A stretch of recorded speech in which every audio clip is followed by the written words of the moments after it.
Com esse teatro aqui, eu uso ele de introdução para aquilo que eu quero trazer nessa noite.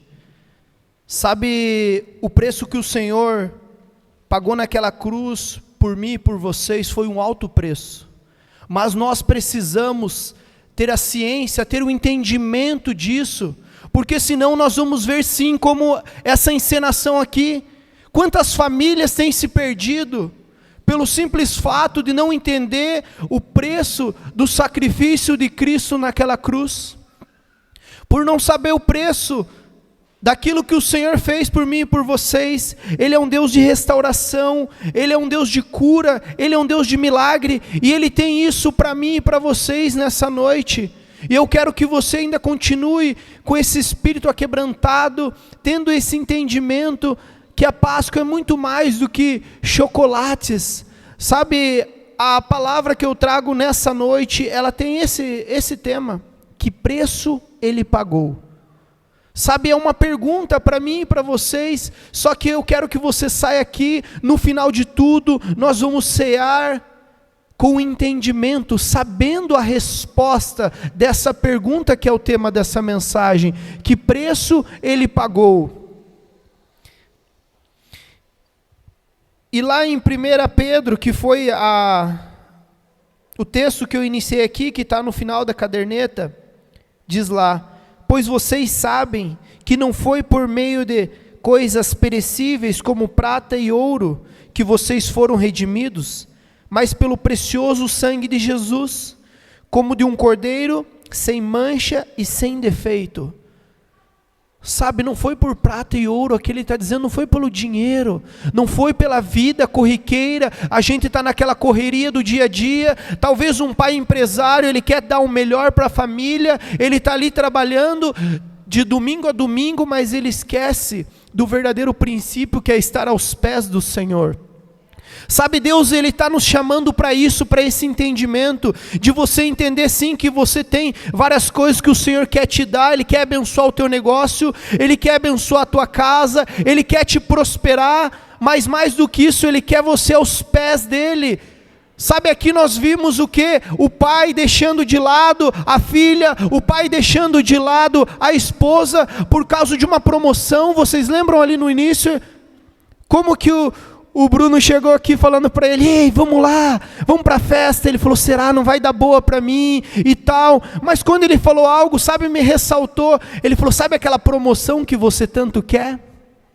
Talvez aquilo mexeu com ele, e é aquilo que às vezes mexe com você, porque você tem um sonho, e às vezes pelo teu sonho, será que você não tem trocado aquilo que é sagrado, aquilo que é abençoado, por causa do teu sonho? Ou mais do que isso, será que você não tem deixado o teu propósito, que é aquilo que Deus te criou para você fazer, para você ser, por causa dessas coisas corriqueiras? Então nós temos que entender que não foi por essas coisas, nem prata nem ouro, mas foi pelo sangue de Jesus, para que nós possamos viver tudo aquilo que Ele tem para nós. Sabe, aqui nós precisamos entender qual é o verdadeiro significado da Páscoa. Eu até coloquei aqui como um subtítulo: do Egito à cruz. Porque nós temos que entender que a primeira Páscoa, ela vem a Páscoa dos judeus. Essa Páscoa que nós celebramos hoje, ela origina-se lá dos judeus. Nós sabemos que o povo estava sendo afligido lá no deserto. Se você assistiu até ali a novela da Record, você viu algumas coisas, ou se você é aquela pessoa que lê a Bíblia afinco, você também viu. Então você vê ali que começou a vir muitas pragas sobre eles, e pragas para que estivesse tentando eles e tal. E na última praga é que vem a 10ª praga, vem a morte. Diz que havia um anjo da morte, e eles tinham que fazer de uma forma simbólica o quê? Matar um cordeiro e passar na viga da porta ali o sangue desse cordeiro, para que o quê? Para que Deus protegesse aquela casa, dizendo: ei, aquela família ali está lavada e remida pelo sangue do cordeiro que ia ser sacrificado. Então aqui nós temos que ter esse entendimento. Por isso que eu coloquei do Egito à cruz, porque tudo aponta para Jesus. Ali era uma simbologia do que Cristo ia fazer por nós lá na frente, mas ali eles mataram o cordeiro, passaram ali, e a morte veio, o anjo da morte veio e levou todos os primogênitos daquela fase, daquela época. Só não levou daqueles que estavam com o sangue ali como proteção para eles.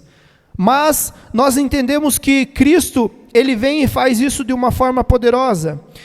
Isso está situado lá em Êxodo 12, 7, que diz assim: peguem um pouco de sangue e passem na vigas, nas laterais da porta e em cima, para que vocês estejam protegidos do anjo da morte.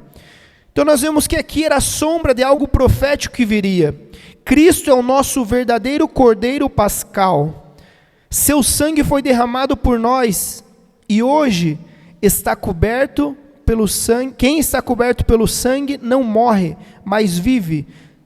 Lá em 1 Coríntios 5,7 diz assim: porque Cristo, nosso Cordeiro Pascal, foi crucificado. E eu já queria trazer uma pergunta para confrontar o seu coração, que é qual? Você está debaixo do sangue do Cordeiro, ou você tem vivido fora da cobertura de Cristo? Sabe, é uma pergunta que eu digo para vocês. Da mesma forma que lá eles tiveram que colocar o sangue lá para eles estar livres desse anjo da morte, hoje nós precisamos estar com a nossa vida em Cristo Jesus para que nós possamos viver. E é tão maravilhoso nós entendermos que a morte para o cristão não pode ser um desespero. Talvez você tenha medo de morrer, ou alguém morreu da sua família e você fica no desespero, mas a Bíblia diz que aquele que está em Cristo é nova criatura, e também ele fala assim, que aquele que mesmo que creia, mesmo que morto, viverá. Então nós sabemos que a morte ela é apenas uma vírgula para nós cristãos, porque nós vamos estar eternamente com Cristo, e isso tem que ser uma verdade para mim e para vocês. Às vezes nós ficamos nesse desespero, e as coisas do mundo, como que eu vou fazer isso, como que eu vou fazer aquilo? Mas nós não pensamos naquilo que é eterno, naquilo que nunca mais terá fim. Sabe, nós não podemos viver essa vida de hoje pensando só no agora, só no imediatismo, e é difícil porque é uma geração que a gente fala que antigamente podia usar essa expressão ainda, micro-ondas, que era rapidinho, mas hoje com inteligência artificial, já vão mudar o nome, né? Geração, sei lá o que, computador quântico, que é muito rápido, cada hora tem coisas mais rápidas, para quê? Para te ocupar cada vez mais com aquilo. A mesma forma que aquilo te apressa, melhora algumas coisas, ela piora em outras. Amém. Pregador sem água não dá, gente. Então nós precisamos ter esse entendimento e sabendo, será que nós estamos debaixo de Cristo Jesus ou estamos vivendo por nós mesmos? Nós temos que refletir e meditar nisso, para que a gente possa não mais viver na superficialidade. Sabe, nós precisamos se alertar com isso, viver no superficial, porque nós vemos que essa família aqui, se você foi acompanhando ali, ou prestou bastante atenção, tinha uma parte que eles estavam vivendo de máscaras, foi falado isso, eles estavam vivendo de máscaras. E quantas famílias vivem de máscara? Quantas famílias vêm aqui no domingo, ou vêm na quarta-feira, vêm no sábado, mas não estão vivendo um verdadeiro evangelho? Aqui é a paz do Senhor, glória a Deus, aleluia, mas na casa não está tratando a esposa como devido, não tem dado tempo para os seus filhos como devido, ou aqui você, o irmão, mas quando você vira as costas você está falando mal do irmão, ou você não consegue perdoar o seu irmão que está do seu lado. Essa superficialidade que o Senhor não quer para mim e para vocês. Nós não podemos ser só ouvintes negligentes da palavra, mas nós temos que ser praticantes operosos. E quando nós vivemos no raso, nós não conseguimos experimentar de coisas sobrenaturais, nós não conseguimos ver milagres, nós não conseguimos ver prodígios.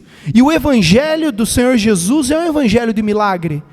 Você não pode acreditar que era só para aquela época. Eu sempre falo, eu quero pegar um Cristo vivo, porque aqui ele morreu, mas Ele ressuscitou, Ele vive. Essa tem que ser a verdade para nós. E os milagres têm que acompanhar, sabe quem? Aqueles que creem. Então você precisa ter fé para você declarar em nome de Jesus, e aquela pessoa vai ser curada e ela será curada. Você declarar sobre a morte: ei, ressuscita em nome de Jesus. E sabe, não é só a morte de uma pessoa realmente num caixão ali, mas é uma pessoa que está morta espiritualmente, é uma pessoa que está morta nas suas emoções. Porque quantas pessoas estão presas emocionalmente que não conseguem avançar, porque tem uma voz dentro dela dizendo: ei, você não vai conseguir, ei, você já é rejeitado desde o ventre da tua mãe, ei, você foi adotado, quem é você para fazer isso, cara? Tudo que você faz quebra, você acha que agora vai dar certo? Não vai ser agora. E essas vozes ficam dentro de você dizendo que não vai dar certo. Mas eu declaro em nome de Jesus para a sua vida, que o Senhor está contigo, que Ele vai fazer infinitamente mais de tudo aquilo que você pensa ou daquilo que você imagina, porque Ele é Deus na tua vida. Mas isso você tem que tomar posse, porque senão é só, ei, aleluia, glória a Deus, mas você precisa não viver no superficial. E como não viver no superficial? Ei, é você pegar teu joelhinho, ó, ei, toda manhã: Senhor, abençoa meu dia, Pai. Eu sou carente, eu necessito da Tua glória, da Tua graça. Quem eu sou sem você, Pai? Um dia sem você eu vou estar ali pecando, eu vou trair a minha esposa, eu sou fraco, eu sou pecador. Sabe, nós precisamos entrar nesse nível de verdade com Deus. Não ser superficial é isso, é você andar de máscara. E você pode enganar qualquer um, sabe, enganar qualquer um. Aqui no teatro ele enganou a esposa por um tempo, mas aquele que está regindo toda a terra nunca é enganado. Nós temos que ter essa ciência que quando você está enganando uma pessoa, ei, ele você não engana, os olhos dele estão sobre toda a terra. Sabe o que ele está procurando? É como se os olhos dele estivessem aqui, ó, procurando verdadeiros adoradores que o adorem em espírito e em verdade. Você tem que ser um adorador, você tem que falar: Senhor, coloque em mim um coração genuíno, sonda o meu coração, se eu tenho alguma falha, me perdoa, porque Ele é fiel e justo para perdoar todos os nossos pecados e as nossas iniquidades, porque às vezes você também precisa se perdoar. Eu sinto que tem pessoas aqui que não se perdoam. Deus já te perdoou. 1 João 9 está dizendo isso, que Ele é fiel e justo para perdoar todos os teus pecados, mas talvez você não se perdoa, e você precisa se perdoar, sabe por quê? Porque senão você não vai conseguir se amar. Ame o teu próximo como a ti mesmo. Você tem que se amar para você conseguir seguir em frente. E o Senhor diz, sabe, que Ele tem um tempo novo para essa casa. E se você crê nisso e toma posse, você também vai entrar nesse tempo novo. Só que o Senhor diz assim, que não tem como colocar vinho novo em odres velhos. Odres é onde eles colocavam o vinho. Então é como se o Senhor estivesse dizendo: ei, para você experimentar um novo, deixa aquilo que ficou para trás. Sabe, coloca no mar do esquecimento aquilo que ficou para trás, porque eu já não lembro mais, o Senhor diz. Por que você deixa o inimigo ficar martelando na tua cabeça isso? Então é tempo de você falar: ei, então Senhor, eu vou pelo que você diz. Chega de ouvir essas vozes que se falam só coisas negativas. Coloque os teus olhos no autor e consumador da nossa fé, que é Jesus Cristo, e você vai ver que todas as coisas vão cooperar para você. Amém? Mas o Senhor diz assim para aqueles que vivem na superficialidade. Mateus capítulo 15, verso de número 8, diz assim: este povo me honra com os lábios, mas o coração está longe de mim. Sabe, muitas vezes as pessoas falam, Senhor, Senhor, como diz na palavra, mas não vão entrar. Eles honram com os lábios, sabe, isso aí está querendo dizer sobre os fariseus, pessoas de dentro da igreja. Isso aqui não está falando de pessoas lá de fora não, gente, pessoas lá do mundo, que a gente fala do mundo, né? Todos nós somos do mundo, amém? Mas nós falamos isso de uma forma errada. Mas as pessoas que jazem no maligno, digamos assim, aquelas pessoas que não conheceram Jesus, Mas isso está falando de mim e de você. Quando nós estamos aqui, ai, glória a Deus, Jesus, falando de Jesus, mas o nosso coração não está aqui. O nosso coração está lá do lado de fora. E isso aqui é um alerta para mim e para você, porque às vezes você está desejando primeiro, antes de pecar. Vocês acham que Eva, quando ela foi pecar lá, primeiro ela já chegou, nossa, pegou a maçã, não, né, o fruto lá e já comeu? Não. Eu acredito que ela começou a desejar, ela passava ali todo dia, nossa, que fruto lindo. Nossa, e ela começou a ter esse desejo. E o inimigo, ele estava o quê? Acho que sondando ali, olhando os olhos dela. Porque com certeza ela passava e olhava para aquilo com um olhar diferente. Tanto que a Bíblia prova isso, dizendo que falava que era atraente aos olhos e desejável para dar conhecimento. Então ela foi atraída pelos olhos. E aqui eu já aplico para você, o que você tem olhado que tem feito você tropeçar? Sabe, a Bíblia diz que seus olhos são maus, todo o seu corpo será trevas. Então nós temos que vigiar com aquilo que nós estamos olhando. Por isso que eu sempre falo, e você vai ver nas pregações, eu falo, ei, coloca os seus olhos fitos. Fitos é o quê? Sem parar, aquele que você está paradão assim, ó, no Senhor. Porque aí você não vai tropeçar, você não vai cair. Mas quando os seus olhos estão ali, estou olhando essa pornografia aqui, a festinha aqui, a balada, a vida dos outros também, sabe? Às vezes eu sou aquela vizinha fofoqueira, eu sou aquele cara lá que na barbearia só fala bobeira. Ei, onde os seus olhos estão nessa noite?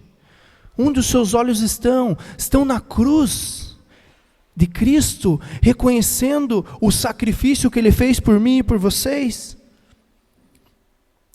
O que adianta nós celebrarmos a ressurreição se a minha vida continua morta espiritualmente? O que adianta cantar? Sabe o que adianta cantar? E vocês sabem essa música? O que adianta você cantar? Porque Ele vive, posso crer no amanhã, porque Ele vive, temor não há. Mas eu bem sei, eu sei, que a minha vida está nas mãos do meu Jesus, que vivo estás. Aleluias! Aleluia! Era para a pastora cantar, era só para mim puxar ela a cantar, eu fiquei aqui, né? Mas o que adianta nós cantar que a nossa vida está na mão do nosso Senhor Jesus, se você não crê nisso? O que adianta você levantar a mão e falar, ei, é porque dele, para ele são todas as coisas, sendo que você não tem vivido uma vida de verdade, você é uma farsa. Ei, o Senhor, Ele está com os olhos dele, procurando verdadeiros adoradores. Ei, não importa se você pecou, ei, que nem aconteceu aqui, ó. O Senhor tem restauração para você, só que você precisa ser aquela pessoa que vai se ajoelhar perante Ele e se arrepender de verdade. É isso que Ele quer, um coração genuíno e verdadeiro, para que você possa ir para o próximo nível. Para você experimentar o novo, você precisa romper com isso. Será que a sua fé é real, ou você está vivendo uma fé religiosa? Ou será que você vive o que você prega? Ou você só dá um migué? Ou você só representa bem? Sabe, às vezes você não está vivendo uma fé real, você só vive bem, você disfarça. Igual aqui, ó, eles estavam vivendo de máscaras. E é fácil viver de máscara, sabe? Viver, quando eu estava no mundo, vamos usar isso de novo ali, quando eu não era convertido, e eu mais do que isso, sabe? Às vezes a gente fala assim, quando eu não tinha nascido de novo. Porque a gente fala que é convertido, mas a diferença do convertido, de verdade, é aquela pessoa que nasceu de novo, da água e do Espírito, porque tem pessoa que só tomou banho de piscina. mas não nasceu de novo, não entendeu o propósito, porque aquele que entende o propósito, ele quer viver o seu chamado, ele quer viver aquilo que Deus tem para ele. E nós precisamos entender que esse é o nosso propósito, esse é o nosso chamado. Nós não podemos representar, chegar aqui e viver de uma farsa, fingir. Nós precisamos crescer e nós precisamos discernir o corpo e o sangue de Cristo. Sabe, é necessário a gente discernir o corpo e o sangue de Cristo. Hoje nós vamos cear aqui. Sabe, nós precisamos discernir o corpo e o sangue. Olha o que o apóstolo Paulo nos alerta, porque isso aqui é um alerta para mim e para vocês. Ele diz assim, 1 Coríntios 11, 27. Portanto, todo aquele que quer comer do pão ou beber do cálice do Senhor indignamente, estará pecando contra o nosso corpo e sangue do Senhor. E ele continua dizendo que quem come e bebe sem discernir o corpo e o sangue, come e bebe para a sua própria condenação. Então nós precisamos entender que isso aqui não é só comer um pãozinho a hora que for entregar para vocês e beber um suquinho. É você discernir o corpo e o sangue de Cristo. Sabe, muitas vezes é pregado isso aqui sobre, você está em pecado ou não. Sim, você tem que se reconciliar com Deus. Ei, mas lembra que eu falei, se você se ajoelhar, pedir perdão, Ele é fiel e justo para perdoar tudo. Mas o pecado é você tomar para a própria condenação. Ele está dizendo que você não discernir o corpo e o sangue de Cristo, você não entender que aquele pão foi Ele que Ele sacrificou por nós, que aquilo que Ele fez no madeiro, na cruz, foi por mim e por vocês, para que nós pudéssemos ter direito à salvação, à eternidade. Porque se nós fôssemos pregar aqui desde o começo, nós sabemos que nós éramos condenados ao inferno por causa do pecado original. Mas através de Cristo Jesus, nós temos direito à salvação e à vida eterna. Então é isso, nós vemos que só tem 2 pecados, ao meu ver, que não tem salvação na Bíblia. Blasfemar contra o Espírito Santo de Deus e não crer em Jesus Cristo. Porque a Bíblia diz, aqueles que crer e for batizados serão salvos. Aqueles que não creem já estão condenados. Então aquele que não crê já está condenado. E quando o apóstolo está dizendo, ei, você precisa discernir o corpo e o sangue de Cristo, tem uns que já estão até dormindo, ele fala. Outros já morreram, porque estão comendo sem discernir. Ali na época os judeus faziam uma ceia diferente, é como se fosse aquelas festas americanas, cada um trazia alguma coisa, só que ali já estava tendo o quê? Seletividade, os ricos traziam umas coisas a mais, comiam, tanto que ele estava até ensinando.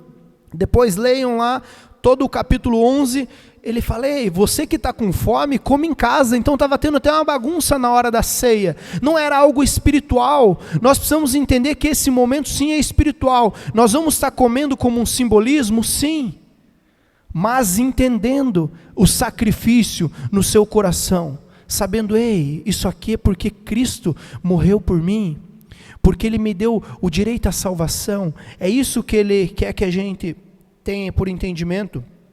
A ceia não é um ritual vazio, é um memorial vivo, é um momento em que eu declaro, eu pertenço do corpo de Cristo. Se você está vivendo uma vida em pecado, de frieza ou até de aparência, o Senhor está aqui para te restaurar.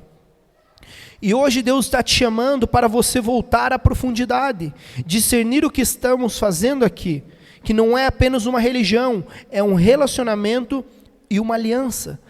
Sabe, o Senhor não quer que a gente só faça isso aqui por uma religiosidade, porque é uma religião, porque é isso, porque é aquilo, não. O Senhor quer que nós tenhamos uma aliança. Em João capítulo 17, o Senhor roga ao Pai, Ele faz uma oração denominada como a oração sacerdotal. Ele fala, Pai, eu rogo a Ti que a mesma glória que está em mim esteja neles, para que nós possamos se tornar um só em Cristo Jesus. Ele faz uma oração de unidade. Então o momento que nós partimos o pão, tomamos do cálice, nós somos um só em Cristo Jesus, nós estamos ligados à videira verdadeira, sabe, é isso que o Senhor tem para nós, e nós precisamos estar firmes diante disso. E antes da gente ir para a mesa, eu queria lembrar uma coisa para vocês, meus amados. o sangue já foi derramado. Fale comigo assim: o sangue já foi derramado. O sangue já foi derramado. Sabe, o sangue já foi derramado, o corpo já foi entregue, a tumba está vazia, o convite está de pé, venha para a mesa do Senhor. Sabe, em 1 João 1,7 diz assim: mas se andarmos na luz, com Ele que está na luz, temos comunhão um com os outros, e o sangue de Jesus, o seu Filho, nos purifica de todo o pecado. A ceia é um chamado para a comunhão, não só como igreja, mas como Cristo. Nós temos que entender que a ceia, ela não é só um chamado para estar ali com a igreja simplesmente, mas é estar em comunhão com Cristo, que é o cabeça. Tanto que ele fala na parte a gente toma o suco, né? Mas lá era o vinho, que é uma aliança, uma nova aliança, ele fala, uma nova aliança no meu sangue. Então, quando nós estamos partilhando disso, nós temos esse entendimento. E quando os irmãos aqui, os diáconos vão estar servindo a ceia daqui a pouco, nós vamos entregar o pão e o cálice para você. Sabe, a ceia, ela está aberta para todos. Todos aqueles que discerniram o corpo e o sangue. Que é isso que nós estamos pregando, para que você tenha um entendimento. Você sim vai se autoexaminar: Pai, sonda meu coração, perdoa meus pecados, e vai participar da ceia. Mas no momento que nós vamos pegar o pão e o cálice, eu quero que você troque o seu cálice com os irmãos, e você vai falar algo que a palavra de Deus diz aqui. Fala: eu tenho uma aliança contigo através de Cristo Jesus. Sabe, porque quando nós participamos disso, nós estamos linkados a Ele. Como eu falei na oração, Ele rogou ao Pai para que nós se tornemos um só em Cristo Jesus. Então nós precisamos ter esse entendimento. Em João também 6,35 diz assim: Jesus disse: eu sou o pão da vida, aquele que vem a mim nunca mais terá fome, aquele que crê em mim nunca mais terá sede. Hoje, se você precisa se reconciliar, esse é o momento. Hoje você pode dizer: eu volto, eu me rendo, eu participo porque eu faço parte. Sabe, se você precisa se reconciliar com Deus, se você precisa, como aquela família que talvez estava perdida, talvez você não está nem naquela situação, mas você sentiu um alerta: ei, eu estava indo para aquele caminho, Pai, já me perdoa, eu sou falho, eu sou pecador, esse é o momento. Sabe, eu quero que você se coloque em pé.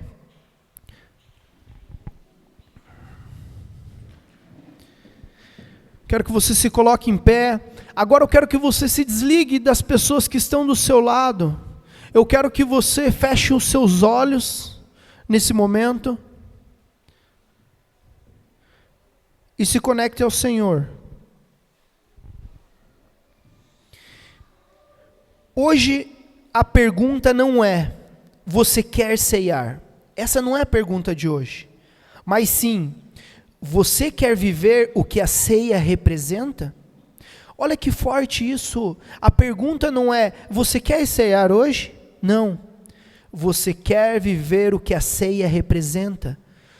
Você quer viver o que a ceia representa, a unidade de Cristo Jesus? Você quer viver aquilo que a ceia representa, que é você ter o entendimento que nós temos que fazer isso até que Ele venha, que foi ordenança do próprio Senhor Jesus, numa tipologia lá do Antigo Testamento, do Egito, vem rasgando todo o milênio e chega em nós, aonde nós temos o Espírito Santo de Deus, que Ele nos deixou. Ele falou: ei, eu não vou deixar vocês órfãos, quando eu for, ainda eu vou deixar um Consolador. Você consegue crer que o mesmo Espírito que restou Jesus Cristo está em nós? E é esse Espírito que nos convence do pecado, da justiça e do juízo. Indiferente se você está aqui, se você está em pecado, indiferente se você está aqui e você é o pior dos homens, o Senhor, Ele tem graça para você, Ele quer te perdoar, Ele quer sarar as suas feridas, Ele quer realmente te levar aonde Ele escreveu para você, porque Salmo 139, verso de número 16 diz: todos os teus dias já estavam escritos, mesmo antes de você ser formado no ventre da sua mãe. Então eu tenho um plano e um propósito para você. Eu digo para você hoje: não temas, filho meu, eu estou contigo. Creia que eu sou a provisão para a sua casa, creia que eu sou o pão vivo que desceu do céu. Sabe, porque quem participa do pão se compromete com o corpo. Quem participa do pão se compromete com o corpo, ou seja, você vai querer fazer parte. Ei, onde que tem um PG? Que dia que é o dia do PG de vocês? Eu quero estar junto com o corpo, eu quero estar envolvido na igreja, eu quero poder fazer parte, porque eu entendi que eu sou um só com Cristo Jesus. Isso tem que te alegrar, isso tem que te mover, meus amados, para que você possa beber do cálice.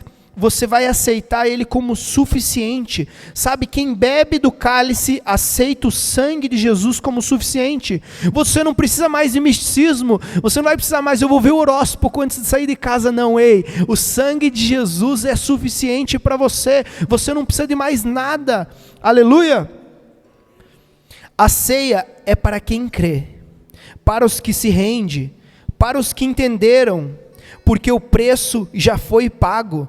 Sabe, o sangue foi derramado. Tendo esse entendimento desse sacrifício, o que você quer fazer com ele hoje? Sabe, tendo esse entendimento que Jesus fez esse sacrifício, tendo esse entendimento, o que você quer fazer? Sabe, porque hoje você sabe que preço ele pagou. Qual foi o preço que ele pagou para a tua restauração? Você sabe o que você precisa, mas o preço que ele pagou foi a morte, e morte de cruz. Ele veio como homem, mas ele se esvaziou dos atributos de Deus, sabe, não usurpou o ser igual a Deus, mas ele passou por todas as coisas, ele foi provado em tudo, mas sem pecado, sem mancha, sem mácula. Ele veio como aquele cordeiro limpo, e fez o pecado ir embora da minha vida e da tua. Amém? Feche seus olhos, faça a sua oração. Quanto essa canção vai ministrar a sua vida, eu quero que você faça a tua melhor oração para o Senhor, em nome de Jesus.